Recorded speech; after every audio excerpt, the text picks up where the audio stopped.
Hello everyone. WH question framing का आज हमारा सेकंड पार्ट है। आज हम इन WH वर्ड्स का यूज करके क्वेश्चन फ्रेम करेंगे। सबसे पहले देखिए यहाँ पे हुम का मतलब होता है किसे या किसको। उसी प्रकार हुज का मतलब होगा किसका, ठीक है। नेक्स्ट है हाउ मेनी का मतलब होगा कितना, ठीक है। जब कोई चीज काउंटेबल रहता है, यानी कि ऐसा चीज जिसको हम लोग गिन सकते हैं, जैसे कितनी बुक है, हाउ मेनी बुक्स ऐसा बोलेंगे हम लोग, तो वहां पे ये क्या हो जाएगा, काउंटेबल के लिए हम लोग हाउ मेनी यूज करेंगे। उसी प्रकार देखो हाउ लॉन्ग मतलब कि कितना, लेकिन यहाँ पे ये समय तथा दूरी को बोध कराएगा। जैसे कोई कितनी देर तक सोता है या किसका घर कितना दूरी में है, तो ये सब चीज के लिए हम लोग क्या यूज करेंगे, हाउ लॉन्ग यूज करेंगे। उसी प्रकार देखिए हाउ ऑफन का मतलब होता है कितनी बार मतलब किसी भी चीज कितना बार हो रहा है, ठीक है, तो वहां पे हाउ ऑफन, ठीक है। उसके बाद हाउ फार का मतलब भी क्या होता है, कितना दूर। ये भी हम लोग किसके लिए यूज करते हैं, डिस्टेंस के लिए। किसके लिए यूज करेंगे, डिस्टेंस के लिए, मतलब कितना वहां पे दूरी है उसके लिए हम लोग हाउ फार यूज करेंगे। उसके बाद देखिए हाउ मच का मतलब भी क्या होता है, कितना, ठीक है। अनकाउंटेबल के लिए ये हो जाएगा अनकाउंटेबल मतलब जिसको हम लोग गिन नहीं सकते, ठीक है। अनकाउंटेबल नाउन जिसका आंसर आएगा उसमें हम लोग क्वेश्चन क्या पूछेंगे, हाउ मच पूछेंगे। तो ये सब WH वर्ड्स यूज करके आज हम कुछ क्वेश्चन फ्रेम करेंगे, ठीक है। तो सबसे पहले एग्जांपल लेते हैं, एग्जांपल के थ्रू से हम लोग सीखेंगे। मेरी माँ प्रतिदिन भगवान को फूल चढ़ाती हैं। मेरी माँ प्रतिदिन भगवान को फूल चढ़ाती हैं। अब यहाँ पे सबसे पहले हुम का प्रयोग करके हम लोग क्वेश्चन बनाएंगे। हुम का मतलब होता है किसे या किसको। तो क्या प्रश्न बनेगा, पहले हिंदी में प्रश्न बना के देखते हैं। हिंदी में अगर बनाएंगे तो क्या होगा, मेरी माँ प्रतिदिन किसको फूल चढ़ाती है। तो जो आंसर आएगा यहाँ पे क्या आ जाएगा, भगवान, ठीक है, भगवान को फूल चढ़ाते हैं। तो इस प्रकार का हम लोग क्वेश्चन बनाएंगे। सबसे पहले इसका ट्रांसलेट कर लेते हैं। ट्रांसलेट करेंगे अगर, तो सबसे पहले क्या आ जाएगा, सब्जेक्ट पहचानना पड़ेगा। सब्जेक्ट कौन है यहाँ पे, मेरी माँ, जो काम करते हैं, कौन सा काम, चढ़ाने का काम। तो सब्जेक्ट हो जाएगा मेरी माँ, तो पहले हो जाएगा माय मदर। उसके बाद वर्ब का फर्स्ट फॉर्म यानी कि चढ़ाना को ऑफर, माय मदर ऑफर। अब उसमें ये सिंगुलर है, थर्ड पर्सन सिंगुलर नंबर, तो यहाँ एस लग जाएगा। माय मदर ऑफर्स फ्लावर मतलब होगा फूल। माय मदर ऑफर फ्लावर्स किसको, भगवान को, तो टू गॉड एवरीडे। देखिए यहाँ पे जो ऑब्जेक्ट है, ऑब्जेक्ट दो प्रकार का होगा, एक डायरेक्ट होता है और एक इनडायरेक्ट। अगर हम लोग क्या से प्रश्न पूछेंगे तो आंसर जो आएगा वो डायरेक्ट ऑब्जेक्ट रहता है। तो अगर मैं यहाँ पे क्या से प्रश्न पूछूंगा, जो पिछले वीडियो में ऑलरेडी कवर कर चुके हैं, मेरी माँ प्रतिदिन भगवान को क्या चढ़ाती है, तो आंसर आएगा यहाँ पे फ्लावर्स। तो ये ऑब्जेक्ट 1 है। उसी प्रकार हुम से अगर प्रश्न पूछेंगे किसे या किसको, तो जो आंसर आएगा वो ऑब्जेक्ट 2 होगा, सेकंड ऑब्जेक्ट, या जिसको हम लोग क्या बोलते हैं, इनडायरेक्ट ऑब्जेक्ट। तो यहाँ जो प्रश्न रहेगा वो क्या बनेगा, मेरी माँ प्रतिदिन किसे फूल चढ़ाती है, तो आंसर आ जाएगा भगवान को। तो यहाँ जो भगवान है ये भी क्या है, एक ऑब्जेक्ट है, और ये सेकंड ऑब्जेक्ट जिसको बोलेंगे या इनडायरेक्ट ऑब्जेक्ट, ठीक है। तो my mother offers flower to, और बाकी जितने भी यहाँ पे एवरीडे, तो ये अदर वर्ड्स में आएगा। ये किस में आएगा, अदर वर्ड। तो यहाँ पे ये ऑब्जेक्ट और ये अदर वर्ड, ये सब के सब क्या हो जाएंगे, कंप्लीमेंट बोलेंगे, ठीक है। सब्जेक्ट और वर्ब को छोड़ के बाकी जितने भी चीजें रहते हैं वो सब क्या होते हैं, कंप्लीमेंट, ठीक।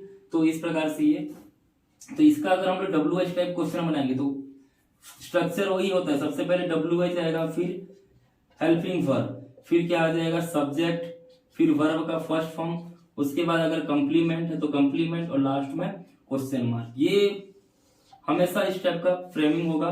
कुछ केसेस में अलग अलग बनता है, लेकिन मैक्सिमम केस में इस टाइप का फ्रेमिंग हमेशा हम लोग बनाएंगे। तो कौन सा WH वर्ड यूज करेंगे हम लोग? whom। whom का मतलब होता है किसे या किसको, तो क्या आ जाएगा? whom। whom के बाद हेल्पिंग वर्ब। हेल्पिंग वर्ब यहाँ पे क्या हो जाएगा? हेल्पिंग वर्ब लग जाएगा यहाँ पे डू या डज, तो यहाँ थर्ड पर्सन सिंगुलर नंबर है तो यहाँ क्या लग जाएगा? Does. whom does subject, subject में कौन आएगा? My mother. whom does my mother. Verb का फर्स्ट फॉर्म, तो वर्ब का फर्स्ट फॉर्म मतलब offer. whom does my mother offer. अब उसके बाद क्या आ जाएगा? कंप्लीमेंट। कंप्लीमेंट में ये ऑब्जेक्ट बच गया और ये बच गया, आंसर तो ये है टू गॉट, तो ये आंसर को लिखने की जरूरत नहीं है। तो whom does my mother offer flower every day. ठीक है, तो इस प्रकार का हम लोग क्वेश्चन यहाँ पे फ्रेम करेंगे। ठीक है, तो जो कंप्लीमेंट बचता है आंसर को छोड़ के उनको लिखना पड़ेगा हम लोगों को, तो लास्ट में क्या लग जाएगा यहाँ पे? Question mark. ठीक है, whom does my mother offer flowers every day. इस प्रकार का हम लोग क्वेश्चन फ्रेम करेंगे। ठीक है, और भी अदर अदर एग्जाम्पल लेके आप प्रैक्टिस कीजिएगा। नेक्स्ट देखते हैं हम लोग, नेक्स्ट WH वर्ड्स है हुज। इसका एग्जाम्पल लेंगे हम लोग, तो एग्जाम्पल हो जाएगा चोर मेरा कार चोरी करता है। एक एग्जाम्पल लेके देखते हैं हम लोग। ठीक है, इसमें क्या आ रहा है? चोर मेरा कार चोरी करता है। तो सबसे पहले हम लोग सब्जेक्ट देखेंगे। ठीक है, इसका ट्रांसलेट करने के लिए हम लोग सब्जेक्ट क्या हो जाएगा? इसमें सब्जेक्ट कौन हो जाएगा? चोर। चोर काम कर रहा है, कौन सा काम? चोरी करना। ठीक है, तो चोर के लिए हम लोग क्या बोलेंगे? थीफ। ठीक है, चोर। उसके बाद वर्ब का फर्स्ट फॉर्म, थीफ के बाद वर्ब का फर्स्ट फॉर्म क्या होगा? चोरी करना। चोरी करना स्टील बोला जाता है, स्टील का मतलब होता है चोरी करना। ठीक है, तो यहाँ पे STEAL, स्टील का मतलब होता है चोरी करना। तो थीफ एक ही चोर है, तो thief steals. Thief steals whose. अब मेरा कार, मेरा कार मतलब यहाँ पे क्या हो जाएगा? My car. ठीक है, तो इस प्रकार से ये अफर्मेटिव सेंटेंस है, थीफ स्टील्स माय कार। अब इसका अगर हम लोग क्वेश्चन बनाएंगे हुज यूज करके, तो क्या हो जाएगा? देखिए, चोर किसका कार चोरी करता है? मैं पूछ रहा हूं यहाँ पे, चोर किसका कार चोरी करता है? देखिए, यहाँ पे किसका के साथ कार भी लिखना पड़ता है। कौन सा चीज चोरी हो रहा है उसको मेंशन तो करना ही पड़ेगा। चोर किसका कार चोरी कर रहा है या बाइक चोरी कर रहा है, कुछ तो वहां रहेगा। तो इस प्रकार के क्वेश्चन में हम लोगों को हुज के साथ या और भी ऐसे WH वर्ड उनका यूज करेंगे, तो हम लोगों को वहां जो चीजें हैं उनके बारे में लिखना पड़ता है। ठीक है, जैसे चोर किसका कार चोरी करता है। अब हम लोग देखते हैं इसका, सबसे पहले वही WH वर्ड हम लोग क्या यूज करेंगे? हुज। हुज मतलब किसका। अब कौन सा चीज है? कौन सा चीज है? कार। हुज कार लिखना पड़ेगा हमेशा, हुज कार। उसके बाद वर्ब का नहीं, हुज कार। उसके बाद आएगा हेल्पिंग वर्ब। हेल्पिंग वर्ब इसमें कौन सा हो जाएगा? थर्ड पर्सन सिंगुलर नंबर है यहाँ पे, ये तो हो जाएगा डज। Whose car does. फिर आता है सब्जेक्ट। सब्जेक्ट में यहाँ पे कौन आ जाएगा? Thief. Whose car does thief. उसके बाद वर्ब का फर्स्ट फॉर्म स्टील, और लास्ट में क्वेश्चन मार्क। अदर कंप्लीमेंट अगर होता तो अदर कंप्लीमेंट भी हम लोग यूज करते। Whose car does thief steal. इस प्रकार से हम लोग WH हुज लगा के हम लोग क्वेश्चन फ्रेम करेंगे। स्ट्रक्चर वही होगा, सबसे पहले WH वर्ड्स आएंगे, उसके बाद हेल्पिंग वर्ब होगा, उसके बाद आपका सब्जेक्ट आएगा, फिर मेन वर्ब फर्स्ट फॉर्म में आएंगे, और लास्ट में कंप्लीमेंट है तो कंप्लीमेंट, और फाइनली आपका क्वेश्चन मार्क आएगा। ठीक है, तो इस प्रकार से हम लोग WH क्वेश्चन फ्रेम करेंगे। नेक्स्ट देखते हैं हम है हाउ मेनी। ठीक है, हाउ मेनी का मतलब होता है कितना। ये किसके लिए यूज करते हैं? काउंटेबल नाउन के लिए। काउंटेबल नाउन जहां पे हम लोग गिन सकते हैं, संख्याओं को गिना जा सकता है वहां पे चीजों को, तो वहां पे किसका प्रयोग करेंगे? How many. जैसे फॉर एग्जाम्पल लेते हैं, राम 10 आम खाता है। राम 10 आम खाता है। अब इसका अगर मैं हाउ मेनी यूज करके अगर क्वेश्चन बनाऊंगा, हिंदी में कैसे बनेगा? राम कितना आम खाता है। ठीक है, तो यहाँ पे हम लोग 10 आम गिन सकते हैं, इसीलिए हम लोग क्या यूज किए? How many. जहां पे गिना नहीं जा सकता वहां पे हम लोग क्या यूज करेंगे, हाउ मच। ये अनकाउंटेबल के लिए, ये काउंटेबल के लिए। ठीक है, तो इसका ट्रांसलेट करते हैं। ट्रांसलेट करेंगे तो क्या हो जाएगा, राम, सब्जेक्ट राम है। उसके बाद खाना के लिए हम लोग यूज करेंगे ईट्स। कितना आम है, तो राम ईट्स 10 मैंगोस। राम में हाउ मेनी यूज करके किस प्रकार से क्वेश्चन फ्रेम करेंगे, तो सबसे पहले WH वर्ड्स हाउ मेनी आएगा, तो यहां पे लिखेंगे हाउ मेनी। अब हाउ मेनी है तो किस चीज के बारे में पूछा जा रहा है उसको मेंशन करना पड़ेगा। आम है या और कुछ फ्रूट्स है वहां पे, तो वो मेंशन करना पड़ेगा। तो हाउ मेनी मैंगोज है यहाँ पे, तो हाउ मेनी मैंगोज। ठीक है, उसके बाद हेल्पिंग वर्ब, हेल्पिंग वर्ब यहाँ पे क्या आ जाएगा, डज। उसके बाद सब्जेक्ट राम, डज के बाद सब्जेक्ट कौन हो जाएगा, राम। और वर्ब का फर्स्ट फॉर्म, वर्ब का फर्स्ट फॉर्म यहाँ पे क्या आ जाएगा, ईट। ठीक है, तो इसका आंसर क्या आएगा, 10 मैंगोज। ठीक है, तो यहाँ पे हम लोगों को क्या पता चलेगा, वो कितना आम खा रहा है। ठीक है, वहां पे इस चीज का हम लोग का मतलब कोई थिंग है जो हम लोग गिन सकते हैं, उसका आंसर जो हम लोग मिलेगा वो हम लोग काउंटेबल आंसर मिलेगा, गिना जा सकता है। तो इस प्रकार से ये क्वेश्चन बनता है। उसी प्रकार देखिए जैसे हाउ मच है, ठीक है, हाउ मच किसके लिए होगा, अनकाउंटेबल के लिए। ठीक है, अनकाउंटेबल के लिए हम लोग क्या यूज करेंगे, हाउ मच। जैसे फॉर एग्जाम्पल हिंदी में, रमेश बहुत पानी पीता है, बहुत पानी पीता है। ठीक है, इसका अगर ट्रांसलेट करेंगे तो क्या हो जाएगा, रमेश, सब्जेक्ट है तो सबसे पहले सब्जेक्ट रमेश आएगा। पीना, पीना को हम लोग क्या बोलते हैं, ड्रिंक, तो रमेश ड्रिंक। अब ये थर्ड पर्सन सिंगुलर नंबर है तो यहाँ एस लग जाएगा। रमेश ड्रिंक्स बहुत पानी, बहुत पानी के लिए हम लोग क्या यूज करेंगे, मच वाटर।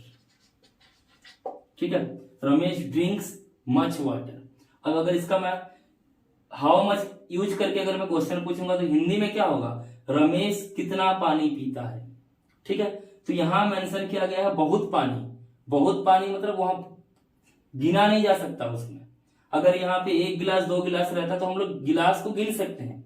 ठीक है, लेकिन यहाँ पे तो लिखा गया बहुत पानी, तो बहुत पानी के केस में हम लोग क्या यूज करेंगे, हाउ मच। लेकिन अगर यहाँ पे कितना गिलास पानी, अगर मान लीजिए रमेश 2 गिलास पानी पीता है ऐसा लिखा होता, तो वहां अगर हम लोग क्वेश्चन बनाते रमेश कितना गिलास पानी पीता है, तो 2 गिलास गिन सकते हैं, तो वहां पे हम लोग हाउ मेनी का यूज करते हैं। जहां पे हम लोग गिना जा सकता है काउंटेबल का, वहां पे हाउ मेनी। जहां नहीं गिना जा सकता हम लोग हाउ मच यूज करेंगे। तो इस केस में बस बहुत पानी बोला गया है तो यहाँ गिन नहीं सकते, इसीलिए हम लोग क्या यूज करेंगे, हाउ मच। तो क्वेश्चन फ्रेम करते हैं, तो सबसे पहले WH वर्ड्स हाउ मच। फिर किस चीज के बारे में बोल रहे हैं, वाटर के बारे में बोल रहे हैं, तो how much water, how much water. उसके बाद हेल्पिंग वर्ब, हेल्पिंग वर्ब किस, रमेश के लिए क्या हो जाएगा, does, how much water does. फिर सब्जेक्ट आएगा रमेश और वर्ब का first form drink, how much water does Ramesh drink, और लास्ट में क्या आ जाएगा, क्वेश्चन मार्क। तो इस प्रकार हम लोग अनकाउंटेबल के लिए क्या यूज करेंगे, हाउ मच, और काउंटेबल चीजें रहेंगे तो उसके लिए हम लोग क्या यूज करेंगे, हाउ मेनी। ठीक है, नेक्स्ट है हमारा हाउ लॉन्ग।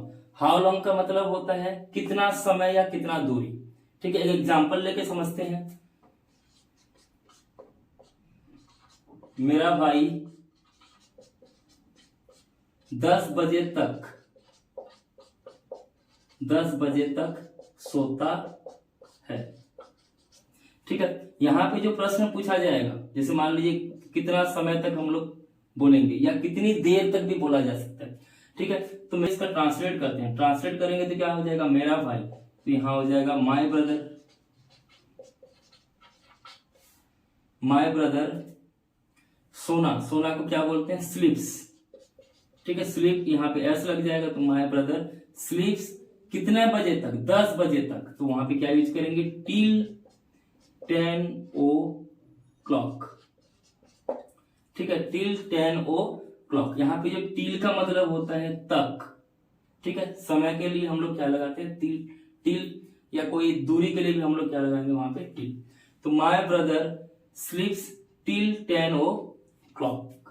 ठीक है, अगर इसका हम लोग क्वेश्चन बनाएंगे हाउ लॉन्ग यूज करके, तो हिंदी में क्या हो जाएगा, मेरा भाई कितनी देर तक या कितना समय तक सोता है। ठीक है, तो कितना समय के लिए या कितनी देर के लिए हम लोग क्या यूज करेंगे, हाउ लॉन्ग। ठीक है, तो यहां हो जाएगा WH क्या यूज करेंगे, हाउ लॉन्ग। अब इसमें हाउ लॉन्ग मतलब होता है समय या तो दूरी, और इस केस में हम लोग क्या यूज करेंगे, स्लिप्स यूज करने वाले हैं, तो पता चल जाएगा कि यहाँ पे सोने का ही बात चल रहा है करके। ठीक है, या समय का बात चल रहा है, तो समय का बात चल रहा है तो हम लोग यहाँ पे मेंशन नहीं करना पड़ेगा हाउ लॉन्ग टाइम या हाउ लॉन्ग डिस्टेंस, ऐसा कोई मेंशन करने की जरूरत नहीं है। तो हाउ लॉन्ग, उसके बाद क्या हो जाएगा, हेल्पिंग वर्ब। हेल्पिंग वर्ब में यहाँ पे क्या लग जाएगा, डज। डज के बाद सब्जेक्ट माय ब्रदर, लास्ट में क्या आ जाएगा, स्लीप क्वेश्चन मार्क। ये सब उसका आंसर है, टिल 10 o'clock, 10 बजे तक सोता है। तो ये आंसर को लिखने की जरूरत नहीं है, हम लोग तो क्वेश्चन फ्रेम कर रहे हैं, तो आंसर की लिखने की जरूरत नहीं है। ठीक है, तो इस प्रकार हाउ लॉन्ग का यूज करेंगे, कितना समय और कितना दूरी के लिए हम लोग हाउ लॉन्ग का यूज करते हैं। उसी प्रकार देखिए नेक्स्ट में हाउ ऑफन। हाउ ऑफन मतलब कितनी बार, काउंटेबल के लिए है, कितनी बार किसी चीज हो रहा है। जैसे फॉर एग्जाम्पल हिंदी में एग्जाम्पल देते हैं, वह एक दिन में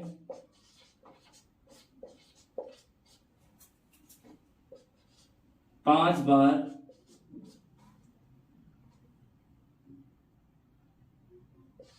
पत्र लिखता है।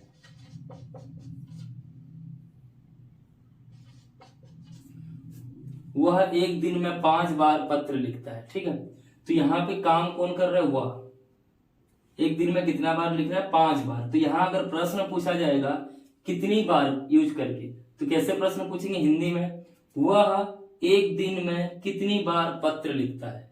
ठीक है, इस प्रकार से हम लोग हाउ ऑफन का यूज करके क्वेश्चन फ्रेम करेंगे।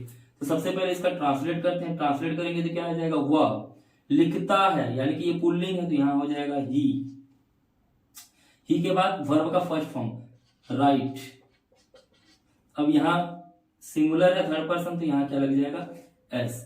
ही राइट्स क्या चीज, पत्र, तो ही राइट लेटर। ठीक है, कितने बार, 5 बार, तो 5 टाइम्स एक दिन में, तो हो जाएगा इन ए डे। ठीक है, he writes letter 5 times in a day. यहां 5 टाइम्स का मतलब होता है 5 बार। ठीक है, तो he writes letter 5 times in a day. अगर मैं प्रश्न पूछूंगा हिंदी में, वह एक दिन में कितनी बार पत्र लिखता है, तो आंसर क्या आ जाएगा, 5 बार। तो जो आंसर है क्वेश्चन फ्रेम करते समय लिखने की जरूरत नहीं है। तो क्या आ जाएगा इसका, अगर हम लोग WH क्वेश्चन बनाएंगे तो हाउ ऑफन, सबसे पहले हेल्पिंग WH क्या आ जाएगा, हाउ ऑफन। हाउ ऑफन के बाद हेल्पिंग वर्ब क्या हो जाएगा यहाँ पे, डज। हाउ ऑफन डज, उसके बाद वर्ब सब्जेक्ट आएगा, हाउ ऑफन डज ही, उसके बाद वर्ब का first form right. How often does he right क्या चीज, लेटर। और लास्ट में ये हम लोग का आंसर है 5 टाइम्स, तो इसको छोड़ के इन ए डे। ठीक है, तो इस प्रकार हम लोग क्वेश्चन फ्रेम कर सकते हैं हाउ ऑफन का यूज करके। ठीक है, नेक्स्ट हम लोग देखेंगे हाउ फार। हाउ फार मतलब कितना दूर। ठीक है, एग्जाम्पल से समझते हैं। पहले एग्जाम्पल लेते हैं, मेरा दोस्त यहां से 10 किलोमीटर दूर रहता है। ठीक है, तो सबसे पहले हिंदी में ले लेंगे, मेरा दोस्त यहां से 10 किलोमीटर दूर रहता है। अब इसका ट्रांसलेट करते हैं। ट्रांसलेट करेंगे तो सबसे पहले सब्जेक्ट कौन हो जाएगा, मेरा दोस्त, क्योंकि वह रहने का काम कर रहा है, तो मेरा दोस्त यानी कि माय फ्रेंड। ठीक है, ये एक लड़के का बात कर रहा हूं, एक दोस्त का बात कर रहा हूं मैं यहाँ, तो क्या हो जाएगा, लिव्स हो जाएगा सब्जेक्ट, उसके बाद वर्ब क्या आ जाएगा, लिव। My friend live. अब लिव में हम लोग एस लगाएंगे क्योंकि ये third person singular number. My friend lives कहाँ पे, यहां से 10 किलोमीटर दूर, यानी कि my friend lives 10 kilometre away from here, यानी कि अवे मतलब होता है दूर, फ्रॉम मतलब से, हियर मतलब यहाँ, यानी कि my friend lives 10 kilometre away from here, मेरा दोस्त यहाँ से 10 किलोमीटर दूर रहता है। अगर मैं क्वेश्चन पूछूंगा यहाँ पे हिंदी में, क्या हो जाएगा, मेरा दोस्त यहां से कितना दूर रहता है, ठीक है, मेरा दोस्त यहां से कितना दूर रहता है, तो क्या इसका आंसर क्या हो जाएगा, 10 किलोमीटर दूर। यहाँ पे हम लोग को वहां डिस्टेंस पता चल रहा है, तो क्वेश्चन अगर फ्रेम करेंगे तो सबसे पहले कौन आएगा, WH वर्ड्स, हाउ फार, तो ये हो जाएगा हाउ फार। उसके बाद हेल्पिंग वर्ब यहाँ पे my friend third person singular number है, तो यहाँ लग जाएगा डच, हाउ फार डच। उसके बाद सब्जेक्ट में आ जाएगा माय फ्रेंड, वर्ब आएगा लीव, और कंप्लीमेंट क्या यूज करेंगे,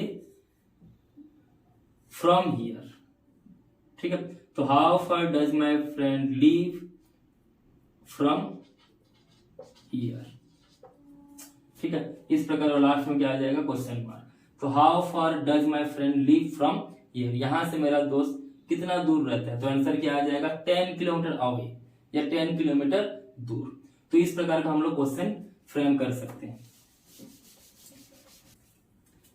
कभी कभी WH वर्ड्स के साथ प्रीपोजिशन यूज करते हैं, ठीक है, उनके पहले प्रीपोजिशन का यूज होगा जब हम लोग क्वेश्चन फ्रेम करेंगे। तो ऐसा कब होता है, जब हम WH वर्ड को अन्य किसी सेंस में, उसका जो मूल सेंस है उससे किसी अन्य सेंस में अगर हम लोग पूछेंगे क्वेश्चन, तब हम लोग प्रीपोजिशन का यूज करते हैं। एग्जाम्पल से समझते हैं, जैसे फॉर एग्जाम्पल, वह अपने पिता के साथ बाजार जाता है, ठीक है, वह अपने पिता के साथ बाजार जाता है। अब इसका अगर हम लोग इंग्लिश में ट्रांसलेट करेंगे तो क्या आ जाएगा, वह, तो यह आ जाएगा ही के बाद क्या आ जाएगा, वर्ब का फर्स्ट फॉर्म जाना, तो यहाँ क्या आ जाएगा, गो, ये थर्ड पर्सन सिंगुलर नंबर है तो यहाँ ES लगेगा। ही गोज कहाँ, बाजार, ही गोज टू मार्केट, किसके साथ, पिताजी के साथ, तो क्या हो जाएगा, विथ हिज फादर, ठीक है, he goes to market with his father. अगर यहां हम लोग प्रश्न पूछेंगे तो क्या हो जाएगा, whom का यूज करके प्रश्न पूछेंगे, ठीक है, तो यहाँ वह किसके साथ बाजार जाता है, ठीक है, यहाँ पे जो whom का मतलब था वो क्या होता है, किसे या किसको, लेकिन हम लोग whom का यूज अन्य सेंस में कर रहे हैं, किसके साथ, ठीक है, तो उस केस में हम लोगों को वहां पे साथ मतलब विथ का यूज करना पड़ेगा। अगर हम लोग क्वेश्चन फ्रेम करेंगे तो वहां पे जो प्रीपोजिशन यूज होगा वो कौन सा प्रीपोजिशन होगा, विथ, ठीक है। क्वेश्चन फ्रेम करके देखते हैं, तो यहाँ क्वेश्चन अगर फ्रेम करेंगे तो WH वर्ड्स होगा, WH वर्ड के पहले से क्या लग जाएगा, वहां पे प्रीपोजिशन, तो यहाँ हो जाएगा विथ whom, ठीक है, विथ whom, WH वर्ड पहले लगता था, अब उसके सामने क्या आ जाएगा, प्रीपोजिशन होगा, ठीक है, विथ whom ही, उसके बाद विथ whom, उसके बाद क्या आ जाएगा, helping verb, with whom does he, subject है ही, उसके बाद वर्ब का first form go to market, with whom does he go to market, last में क्या आ जाएगा, क्वेश्चन मार्क। इसका मतलब क्या होगा, वह किसके साथ मार्केट जाता है, तो आंसर में क्या आ जाएगा, विथ हिज फादर, ठीक है। तो यहाँ पे विथ हम लोग को मेंशन करना पड़ेगा क्योंकि प्रीपोजिशन वहां पे फॉलो हो रहा है, ठीक है। अन्य सेंस में हम लोग WH वर्ड whom का यूज कर रहे हैं, तो इस प्रकार से हम लोग बना सकते हैं। और एक एग्जांपल लेते हैं, जैसे हम लोग राम गरीबों के लिए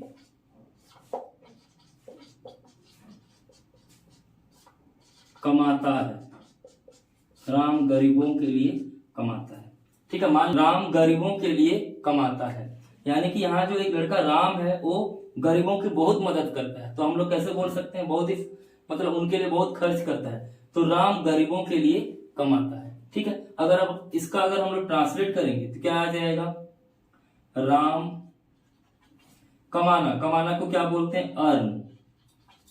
ठीक है, यहाँ थर्ड पर्सन सिंगुलर नंबर है, तो राम अर्न्स। ठीक है, किसके लिए, गरीबों के लिए, तो क्या हो जाएगा, फॉर पुअर्स।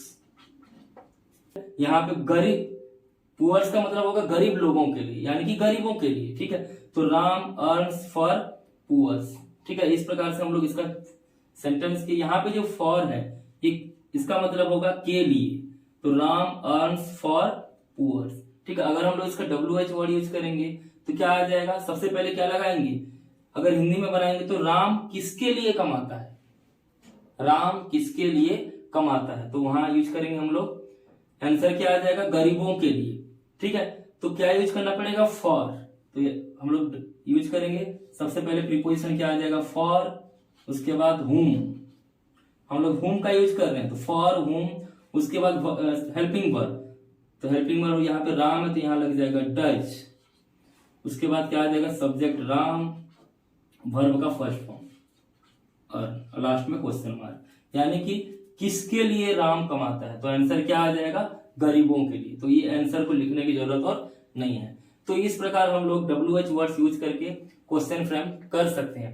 बहुत सारे ऐसे वर्ड्स हैं WH वर्ड्स, ठीक है, जिनका हम लोग अलग अलग सेंस के लिए यूज करके क्वेश्चन फ्रेम करते हैं। इसको आप जितना प्रैक्टिस करेंगे आपका अंग्रेजी उतना ही स्ट्रांग होगा, उतना ही कंसेप्ट क्लियर होगा। तो इसको प्रैक्टिस करते रहिए। और भी बहुत सारे WH वर्ड्स हैं जिनका हम अलग अलग टेंस में यूज करके सीखेंगे। धन्यवाद।